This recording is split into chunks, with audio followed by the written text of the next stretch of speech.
অনেক দিন ধরেই বলছে, মা তুমি আমাকে কিছু করে খাওয়াও। তা আমি ভাবলাম যে ওকে তাহলে একটুখানি পাও ভাজি করে খাইয়ে দিই। প্রথমে লঙ্কা কেটে নিয়েছি, এবার পেঁয়াজটা কুচি কুচি করে কেটে নিচ্ছি।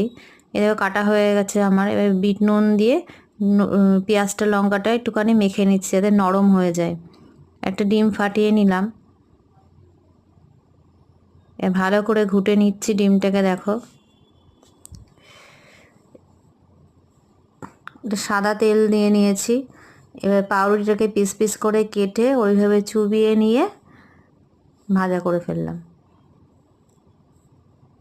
এবার হয়ে গেল আমার পাও ভাজি।